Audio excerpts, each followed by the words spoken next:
Okay, so we're here with Alpine Electric with June. June, say hello. We're going to do some modifications to the Montero. We're going to put in an Android 2-DIN deck. And to do that, we need to put in a modified fascia. We'll remove the single 1-DIN deck. And we'll put in a cubby. And then we'll also install a rear camera. I think that along with this, the 2-DIN deck, there's a GPS system we'll put in.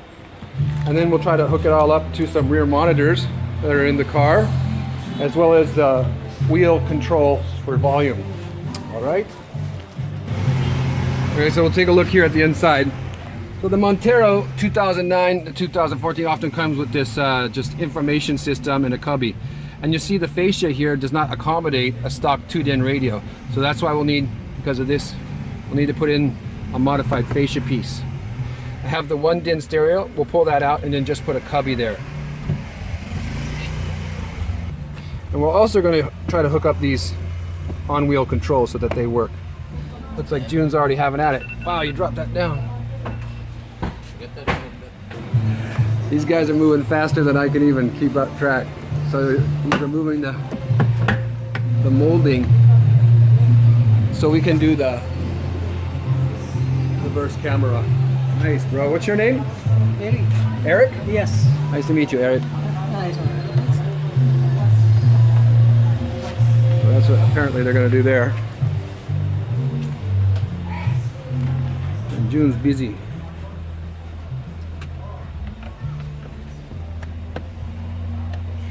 And these guys clearly know what they're doing.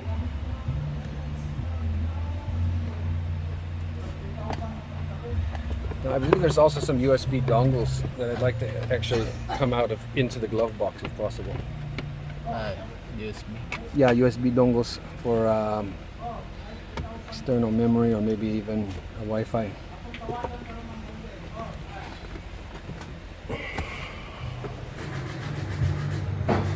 So I'm hoping at some point to be able to carry these in stock.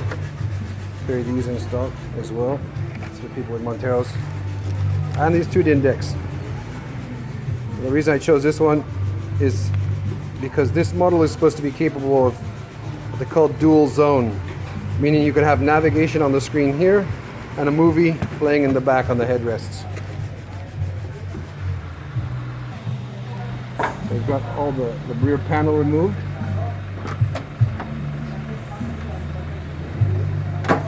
Popping out the existing structure. So what did you remove? But I've got to remove this one. Okay, yeah, remove the plate because the plate's in the way.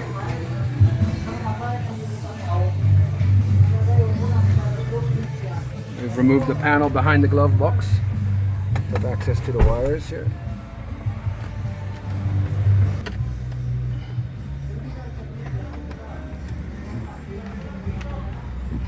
Remove the panel under the wheel.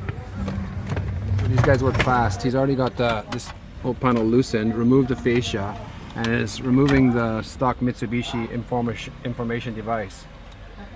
Boom. Let's go check with Eric. Eric has removed the old piece and switched it out with the new one already. Yeah, already, yeah. And there it is. Yes. See, he had to pull this off the old piece. Yeah. And now he'll just slide that back in. Yeah. Thank you, Eric. He's got the cord hanging down here so they can work with it. Checking with June. Or we could just put that in the box, I guess. Information system. So this is going here.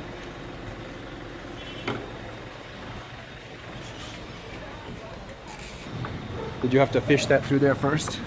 Oh, I see. It's a bit of a challenge, huh? No. Okay. Oh, yeah.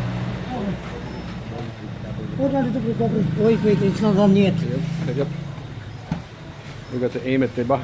Yeah, I know. There we go. Get it in position and then attach it, diba? Does it just snap right in there? Yeah, it's all snapped. Okay, good. Oh, you see, there's a lock here. You see, Okay, with the just lock. connecting the mechanical connection. pulling out the one DIN. This generic cubby in.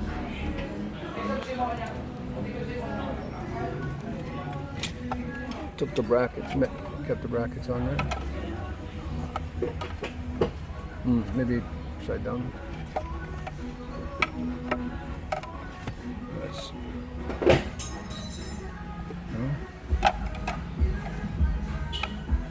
Okay. It's becoming clear to me that this is a pretty big project. And if you're going to take something like this on, you should probably have a qualified professional, much like June here of Alpine Electronics in Davao City. Many things to do here. Right now, you're going to connect the reverse camera to the reverse light. Yeah. You're having to get up in here. And you're going to run it through there. Again, probably best to have a qualified professional, like Eric and June. Okay, well the job is done. I'm filming this a few days later.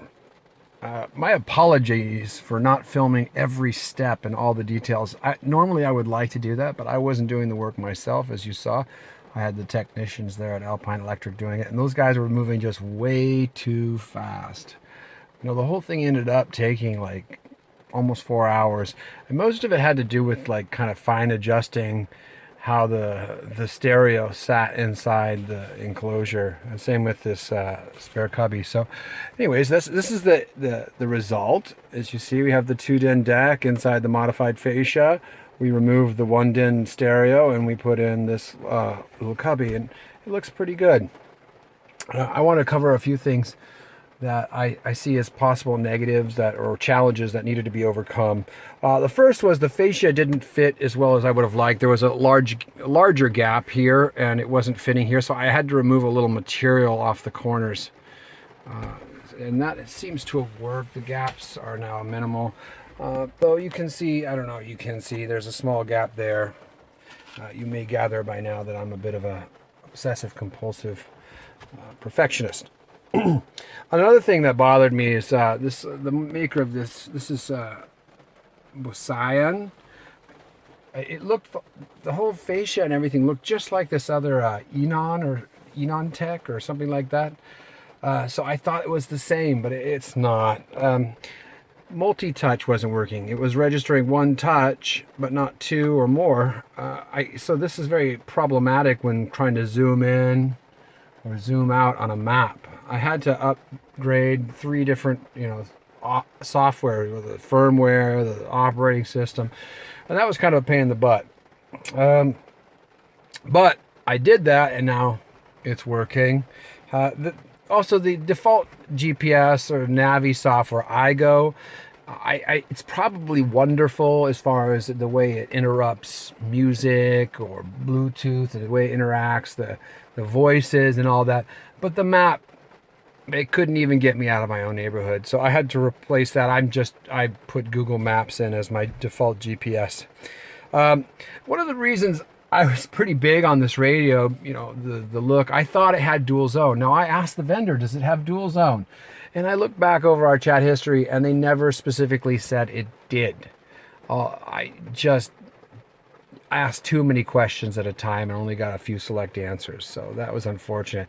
And when I say dual zone, again, I'm referring to like being able to run GPS or navigation up here, and then back here on the headrest, the kids or whomever may be able to use or watch a movie or whatever. I know that with tablet proliferation, these headrests may be a bit antiquated, but they exist, so why not use them? Another issue I have had is pairing multiple Bluetooth devices. Now this is a factor. I mean, really you only need one phone, but what if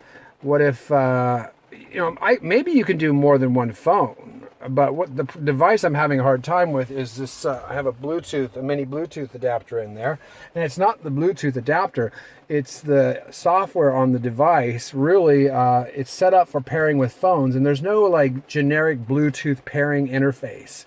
So I have to go in and make sure it sees it on the phone pairing interface before going into my OBD2 scanner software, Torque, and then making sure that the adapter is paired. It eventually does pair and operate both Bluetooth devices, but it's just a little cumbersome. Let's see. Last but not least, when this was being installed, make sure you remember all your parts. I forgot my USB extension cable that I was going to have run into the glove box, so that was a bit annoying. I'll have to have them pull it out and put that in. Maybe I'll have a digital TV tuner put in, and when we go in, I'll remember the cord this time. All right, so that's pretty much the negatives. Other than that, I'm pretty happy.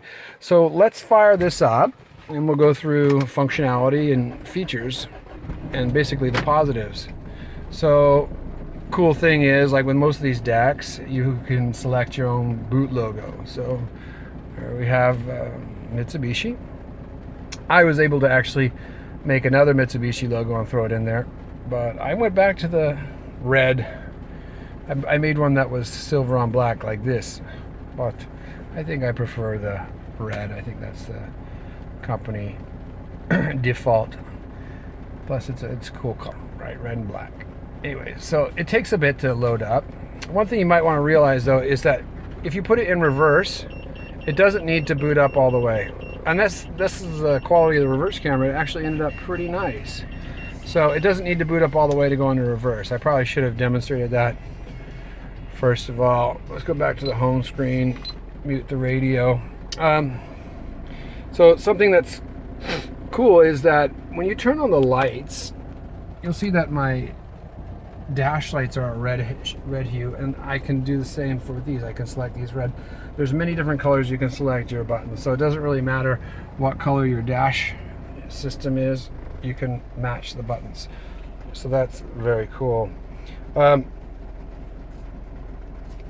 Let's check out the stereo first of all. We can go to the radio. Now setting all the presets was fairly easy. I just held down the seek button. I mean, I don't know if it could be even any easier. I just held down the seek button, it went through and scanned all the viable channels, and then gave me presets for all these different ones. So all the viable channels were automatically entered. That was really cool. So there's the radio. If I want, works well. And then we have, of course, DVD, and that plays well. And again, it plays on these back headrests. What I was really interested in, I knew it was going to play MP3s, right? So we go to music, and it's a pretty cool interface, and you can navigate really easily by hitting the folder and go, well, this is my main audio file. And this is all stored on my micro SD card here. And you can really move around quite easily and select the track, and it plays. Now let's listen to the audio quality. I prefer to test the audio quality. Actually, I want to find a track that I really like, even though I'm not going to play that much of it. But I prefer to test the audio quality on these digital files instead of radio, because with radio you sometimes get the static that's involved. So let's go to Red Hot Chili Peppers. We'll just play the beginning of Dark Necessities, okay? And you'll see you can do equalizer. I'm rattling things. Anyways. Equalizer, and then you have a fader. Balance, you can turn off subwoofer. Loudness. Now, of course, this is all being picked up by my mic, so it's not the best. Let's go to pop. I think Chili Peppers count as rock. Alright, go back to home. It just shows what's playing. That's cool. Of particular interest to me was video and its ability to decode the different codecs. You know, you could expect it to be able to do various the basic codecs like MPEG 1, MPEG 2, MPEG 4. But I was wondering if it was going to do X264. I'm pretty sure it would do. That's an older codec. But then I had an X265 codec file on here, and it played it fine. So that's pretty cool. The high efficiency video codec is working on this device as well. I figured it would, even if I had to install a different media player like VLC or something. But as you see, it plays really well. Again, these are all stored here. And then let me turn on this. Now these headrest monitors are kind of cheap. They were with the car. They're TFT, but they look all right. it works. The kid can watch a movie. Now, dual zone would have been really handy. And on these other radios, if I held GPS for a second or so, it would bring up the GPS, and then this would still be playing a movie, but it's not working. So whatever I'm seeing up front gets seen on the headrests. So that's that. Now GPS is really cool. The radio came with a GPS antenna. It's right there. Google Maps is now my default. When I hit GPS, it goes to Google Maps. Let's go to the home button. I want to show you something else. So you have a Navi button right here. I'm going to go to apps. Now this iGo software was the original navigation software that was on here that I really didn't like, and it was simple enough to change the default program for the GPS button and the Navi. You just take the new program you want associated and drop it on top of the Navi button. Now when you push GPS or you push Navi, it brings up that program. So, and with Google Maps, I found it helpful to download some offline maps, and that way it's a little easier. The reason I like Google Maps is it actually could get me out of my neighborhood. It also has, if you have a data connection, right now it's running on my hotspot, it has real-time traffic information, as you can see here, with the coloring on the thoroughfares there. So yeah, the DIN looks pretty sweet. There's a small gap, but I like it. All in all, I'm happy with this. And yeah. So I was thinking about looking for a source for these decks and fascia, and trying to find reputable vendors and good prices. And if I do, I'll list them.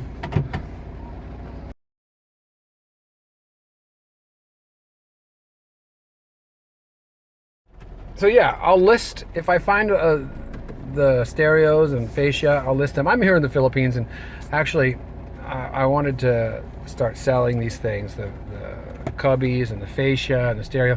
The stereos are kind of expensive on the wholesale level. I don't know if there's a market here, but we'll see. So actually we're about to take off, so we're here in Davao. I'm gonna go to a Breeza. So now the search function may not be that good if you're not online, but we are online. So I say a Breeza, and we'll say go. And then my wife here, would you like to select some music?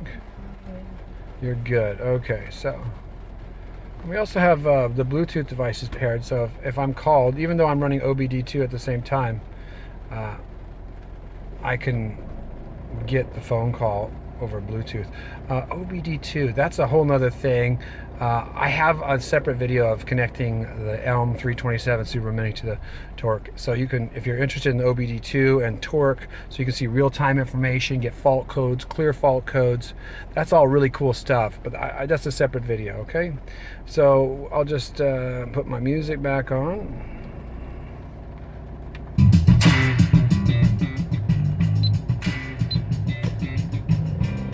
And we're ready to go. All right, thanks for watching.